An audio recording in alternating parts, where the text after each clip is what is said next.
Today we're going to talk about the top 5 myths when it comes to home buying. There's still a lot of information out there where people are getting confused, so today we're going to be busting some myths. Let's check out the first one. Closing costs can be rolled into the loan when you are purchasing a home if you don't have the funds for them. False. It's not true, guys. Unfortunately, closing costs do have to be paid out of pocket. Now, however, they can be negotiated into the contract, which means the seller can pay the closing costs for you. Now, this is pretty uncommon in this market, but it's not completely unheard of. If you found a good deal or if you have an amazing real estate agent that knows how to negotiate, which I know lots of, by the way, if you need help with that. Closing costs, they got to be paid for. Yes, even on VA loans, even on FHA loans, even on first-time home buyer loans. Closing costs have to be paid by somebody. However, there is one exception to that. I've talked about it in a previous video. I'm not going to share it here, but there is a video right there, and that one will share you the one exception to that rule. Next one up, you need 20% down to purchase a home. False. That's not true. Come on. How is this still a thing? Do people really not know that you don't need 20%? That's a lot of money. For a first-time home buyer, I mean, that's a chunk of change. You do not need 20% as a first-time home buyer. Even as a second or third or fourth or fifth, or if you bought 10 other homes, you don't need 20% down. You don't. The minimum down in most cases, well, as a first-time buyer, 3% to 3.5%, and then move-up buyers, actually 3.5% still for FHA, and then 5% is typically the minimum. But again, VA, 0 down, USDA, 0 down. As long as it's your primary home, you do not have to do 20% down. I don't know who keeps spreading this message, but it's a lie. No 20% down, you don't have to do it. Purchasing a home in this market is unaffordable now. False. No, it's not true. It's still affordable. It just depends. I've been doing the loans for a long time, and every year since I've been doing this, there's always a handful of people that say, well, it's unaffordable right now. Don't let the market decide that for you. It's up to you if it's affordable. And you know that. All you got to do is talk to a lender. Give me a call. I'll run through a pre-qualification. We'll take a look at your debts, your income, all of that stuff. Affordability has nothing to do with the market. It has to do with your choices and the things that you do every single day. Every year, people think that it just keeps getting unaffordable. I keep having people say, oh, it's the top of the market right now, so I'm not going to buy. I'm going to go ahead and rent. Let me share with you the interest rate on rent. 100%. 100% of your money goes to rent if you decide to do that. So we might complain about 5-6% right now being the interest rate for a loan, but you know what we're not talking about is the opposite of that.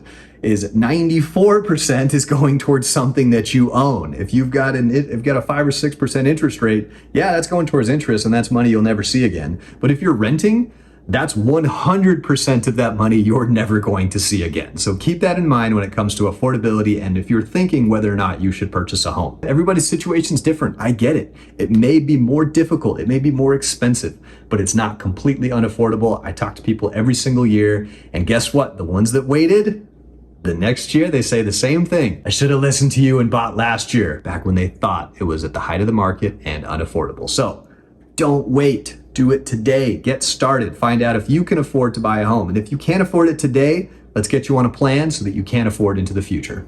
The down payment is your only upfront cost.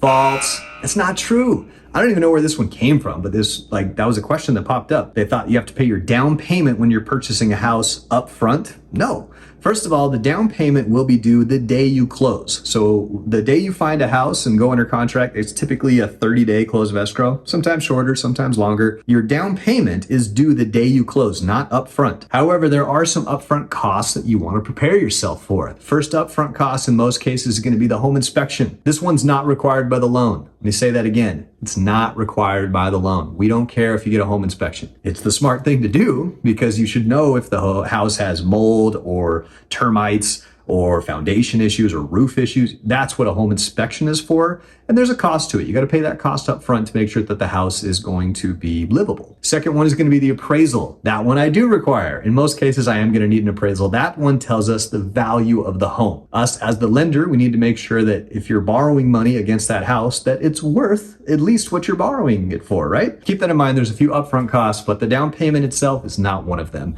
It's due the day we close with your closing costs. In order to get approved for a loan, you need to have a high credit score. False. That's not true. You don't have to have a super high credit score in order to get approved for a mortgage loan, guys. In fact, we have certain loans where the minimum credit score is 520. That's not a very high score.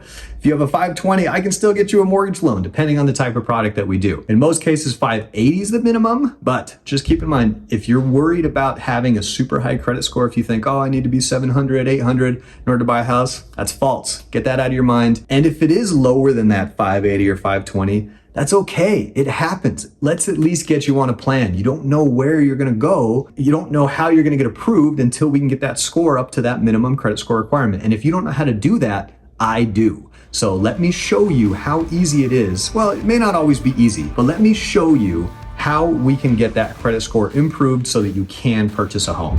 But keep in mind, it doesn't have to be super high in order to get qualified for a mortgage loan.